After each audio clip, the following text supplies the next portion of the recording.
Good morning class 10th students.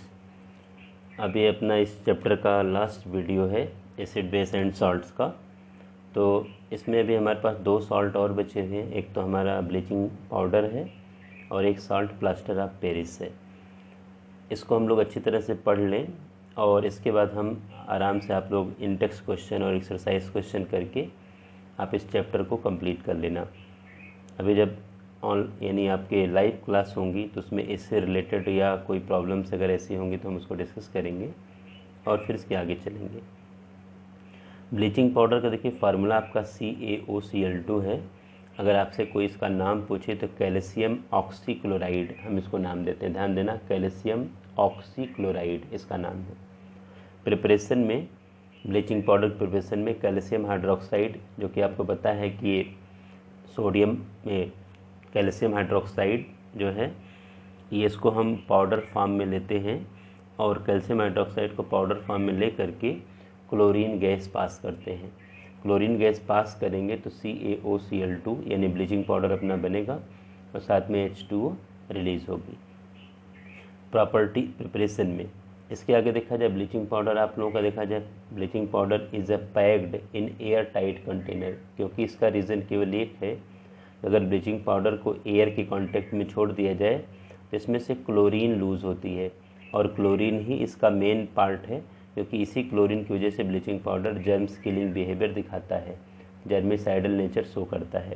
तो इसलिए bleaching powder को हम लोग करते क्या हैं कि एयर टाइट कंटेनर में फिल कर देते हैं और इसके बाद देखा जिससे क्लोरीन के लॉस ना हो, क्लोरीन इसका लॉस ना हो और ब्लीचिंग पाउडर सही तरीके यानी सही सलामत काफ़ी दिन तक बना रहे। आपने देखा होगा, आपने काफ़ी ऐसे आप सब्सटेंस यूज़ करते हो, चीज़ें यूज़ करते हो जो एयर टाइट कंटेनर के एयर टाइट पैकेट के अंदर होती हैं, क्योंकि उनका कुछ न कुछ प्रॉब्लम्स उनको एयर के प्रेजेंस में या एयर की वजह से हो सकती है, इसलिए उनको एयर टाइट कंटेनर में या एयर टाइट पैकेट में पैक करते हैं। प्रॉपर्टीज़ की तरफ बढ़ना चाहूँगा मैं। येलोइश वाइट पाउडर है, देखा जाए give strong smell of chlorine, क्योंकि इसका तो नेचर ही है कि एयर के कांटेक्ट में आते से ही क्लोरीन रिलीज़ करता है, इसीलिए give small smell of chlorine. अगर हम ब्लीचिंग पाउडर को CO2 के एटमॉस्फेयर में यानी CO2 से के साथ रिएक्ट करा दें तो CaCO3 कैल्शियम कार्बोनेट बन जाएगा और साथ में क्लोरीन गैस लिबरेट हो जाएगी। ब्लीचिंग पाउडर देखा जाए HCl या H2SO4 के साथ भी रिएक्शन करके सॉल्ट का फॉर्मेशन करेगा, साथ में H2O और क्लोरीन गैस यहाँ पर भी लिबरेट होगी, मतलब ये दोनों गैसेस बाहर होंगी। यूज़ में देखा जाए अगर हम ब्लीचिंग पाउडर की यूज़ की बात करें तो बहुत नॉर्मल यूज़ है, कॉमन यूज़ है। देखा जाए पहले नंबर पर ब्लीचिंग एजेंट, आपको पता है ब्लीचिंग एजेंट का मतलब ब्लीच करना, किसी चीज़ के कलर को गायब करना, कलर को रिमूव करना। तो इसलिए कलर रिमूव करने के लिए, कलर अलग करने के लिए, गायब करने के लिए हम लोग इसको यूज़ करते हैं। It is used as bleaching agent. Last में देखो यूज, अगला यूज़ क्या है, used for disinfecting of drinking water. फिर वही बात आ जाएगी कि अपने ड्रिंकिंग वाटर में अगर कोई जर्म्स हैं, बैक्टीरिया है, माइक्रो ऑर्गेनिजम्स अगर मान लो इस टाइप के कोई हैं कि जो अपने को हार्म कर सकते हैं वाटर इनटेक करने में, तो अब उस जर्म्स को कह सकते हो किल करने के लिए हम लोग क्लोरीन गैस पास करते हैं या हम लोग ब्लीचिंग पाउडर मिलाते हैं। तो ज़्यादातर देखा जाए ब्लीचिंग पाउडर ईजिली अवेलेबल है तो हम लोग ब्लीचिंग पाउडर का ही यूज़ स्पेशली करते हैं, यानी अपने ड्रिंकिंग वाटर को डिसइंफेक्ट करने के हिसाब से, मतलब जर्म्स को किल करने के हिसाब से। It is used an oxidising agent in the laboratory. Oxidising agent का मतलब जो किसी का ऑक्सीडेशन करने वाले सब्सटेंस होते हैं ऑक्सीडाइजिंग एजेंट होते हैं।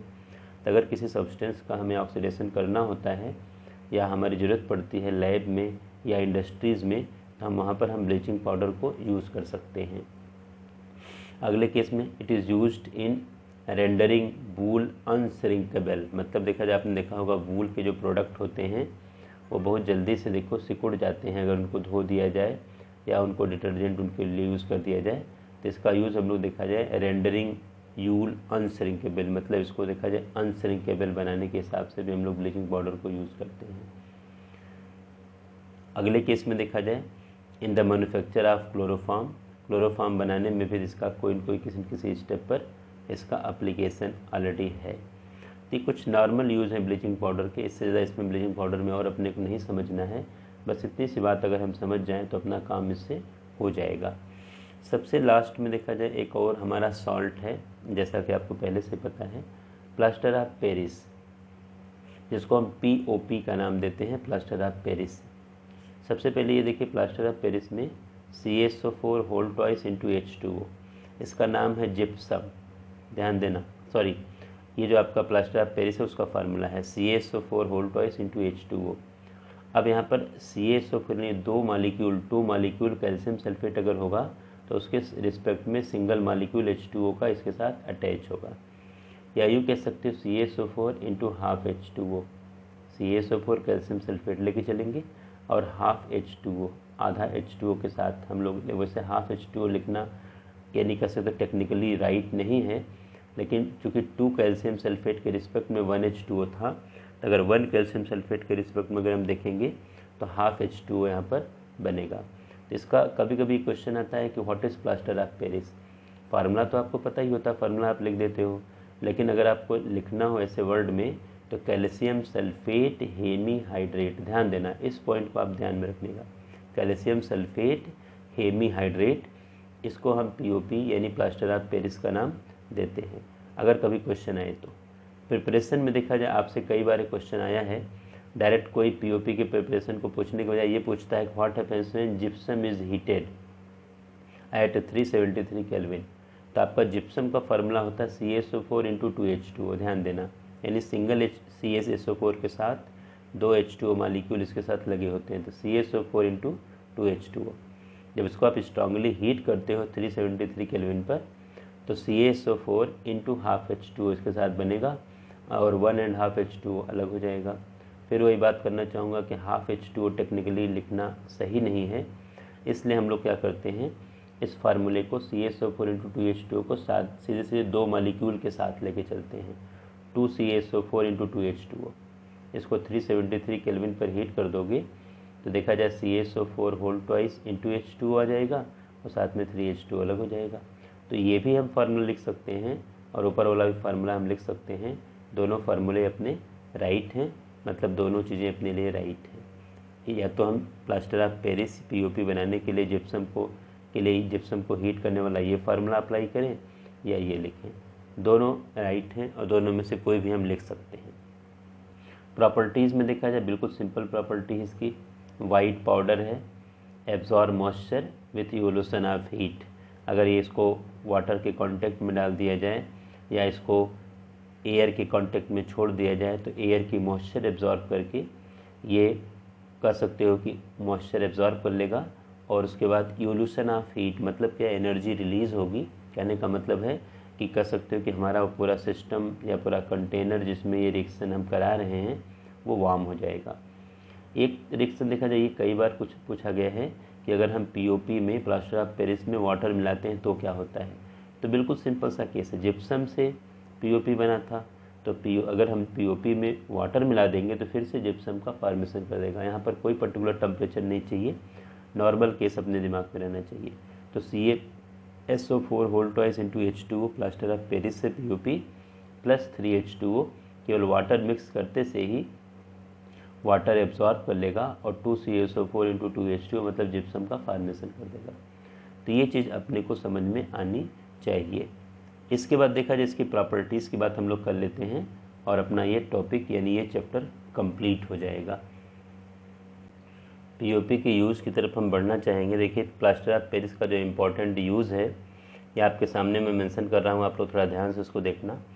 Plaster of Paris is used for making moulds of toys, pottery, ceramics etcetera, यानी जो तमाम मॉडल हम लोग बनाते हैं, देखा जाए छोटे छोटे टॉयज़ बनते हैं जो आपने देखा होगा रोड के किनारे कभी कभी कुछ कहीं कहीं बिकते हुए नज़र आते हैं।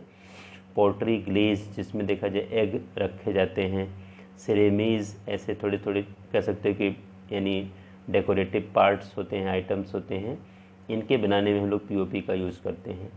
It is used for making statue, model and other decorative material. जैसे आपने देखा होगा जैसे ये जो गणेश जी की इतनी बड़ी बड़ी प्रतिमाएं मूर्तियां बन जाती हैं या दुर्गा जी की बनाई जाती हैं, इन सब में हम लोग प्लास्टर ऑफ पेरिस का बहुत ज़्यादा यूज़ करते हैं, या दूसरे डेकोरेटिव मटेरियल बनाने में भी हम लोग पीओपी को यूज़ करते हैं।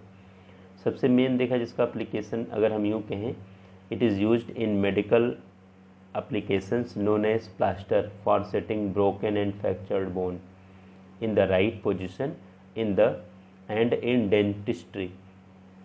स्पेशली देखा होगा जो ये मेडिकल में जो जैसे किसी पर्सन की अगर बोन ब्रेक हो जाए या फ्रैक्चर्ड हो जाए तो उस केस में डॉक्टर क्या करते हैं कि बोन को सही पोजीशन पे लाके ऊपर से कह सकते हो कि एक बैंडेज से कवर कर देते हैं, और बैंडेज को हार्ड बनाने के लिए क्या उसमें पीओपी वाटर मिला करके लगा देते हैं। तो प्लास्टर ऑफ पेरिस के अंदर जब हम वाटर मिलाते हैं तो जिप्सम में कन्वर्ट होता है और एकदम से हार्ड हो जाता है, तो कह सकते जिससे कि फिर अब वो फिर बोन अनमूवेबल होती है, बोन मूव नहीं कर सकती और धीरे धीरे उस वो ज्वाइंट हो जाती है, जुड़ जाती है, और फिर से उस पर्सन को कोई प्रॉब्लम नहीं आती ब्रेकिंग की, यानी बोन ब्रेक होने की वजह से या फ्रैक्चर की वजह से। या थोड़ा बहुत देखा जाए ये जो डेंटिस्ट्री वाले जो डेंटिस्ट लोग होते हैं, ये भी टीथ का कह सकते हो कि यानी उसका शेप लेने के हिसाब से या किसी और रीज़न से ये लोग प्लास्टर ऑफ पेरिस को यूज़ करते हैं। It is used for making smooth surface and ornate design on wall and ceilings. आज के टाइम में आपने देखा ही होगा कि काफ़ी लोग अपने घर में दीवारों पर खूब अच्छे अच्छे डिज़ाइन बनवाते हैं डेकोरेटिव हिसाब से, अच्छा लगने के हिसाब से, तो उसमें देखा जाए पीओपी का यूज़ हम लोग स्पेशली करते हैं। प्लास्टर ऑफ पेरिस का यूज़ देखा जाए फायर प्रूफिंग मटेरियल है, इसकी मतलब फायर आसानी से नहीं लगती, इसलिए इसको भी हम as a fire proofing material की तरह से हम पीओपी को यूज़ कर सकते हैं।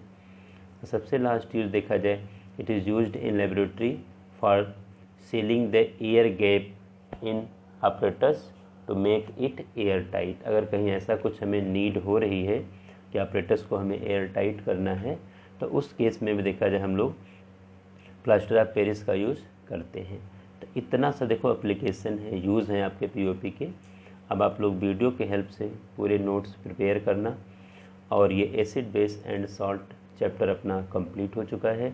अब आप लोगों को इसके एक्सरसाइज क्वेश्चंस, इंटेक्स्ट क्वेश्चंस सब अपने नोटबुक में प्रिपेयर करना, और इसके बाद जब भी देखा जाए अपना स्कूल ओपन होगा तो आप लोगों को कॉपी सबमिट कराई जाएगी, फिर आप लोगों को उसको सबमिट करना पड़े, फिर हम लोग उसको चेक करेंगे। तो आप इस चीज़ का ध्यान रखना। और कोई प्रॉब्लम्स आती हैं, क्वेरीज आती हैं, तो उसको आप लाइव क्लास में अपना पूछ करके उसको आप लोग कंप्लीट कर लेना। Thank you.